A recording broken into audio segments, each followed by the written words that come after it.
Gideon is hiding in the winepress with the wheat. He's not on the threshing floor out in the open where the wheat would usually belong when you're going through the threshing process. He's underground because he's afraid. He's trying to keep what little food they have from the Midianites.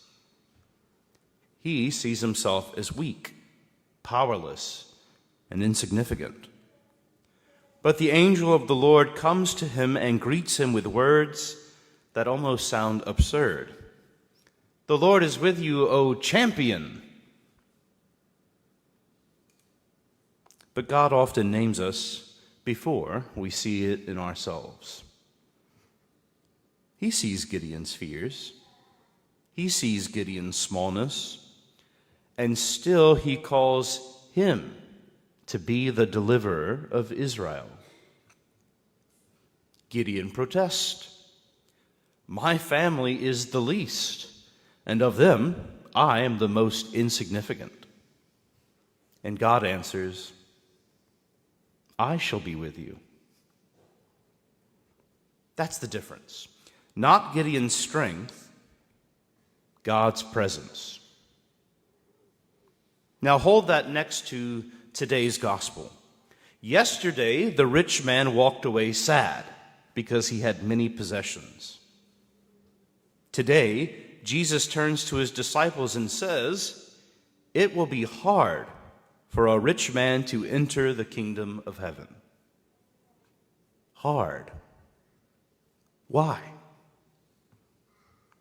Not because wealth is evil, but because our possessions so easily possess us. It's not what you have, it's what you cling to.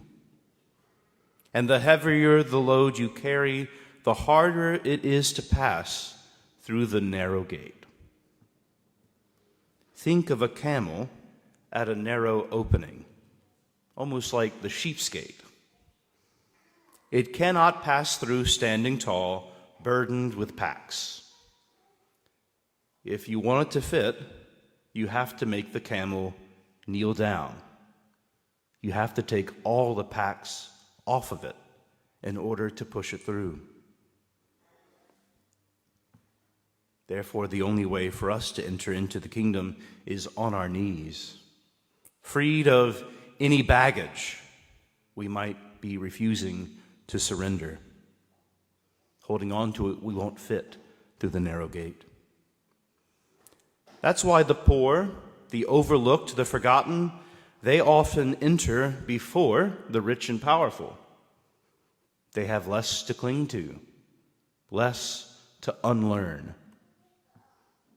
The disciples are stunned. Who then can be saved? And Jesus looks at them with mercy. For men, this is impossible. But for God, all things are possible. Gideon thought his call was impossible.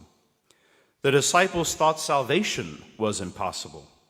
But what is impossible for us is possible with God. Then Peter speaks up. Bless his precious heart. He can't help himself. We've given up everything. What are we going to get? What did they really leave behind, the apostles? A few nets, a small boat, some family ties.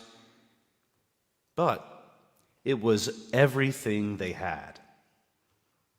God does not measure the size of the sacrifice by the size of the gift. He measures it by the freedom of the heart who gives it. What little the apostles surrender, he turned into a throne, a share in his reign. So today, the Word made flesh presses a question to us. What am I still grasping, clutching onto? What weight am I carrying that keeps me from passing through the narrow way? And at the same time, the Word consoles us. God sees our weakness and still calls us his champions. His promise is not that we will never feel small. His promise is that he will always be with us. The altar Gideon built, he named Yahweh Shalom. The Lord is peace.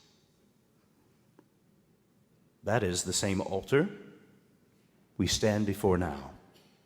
Here, Christ becomes our peace. Here, he strips away our burdens. Here, he gives himself as the one treasure worth losing everything else to gain forever.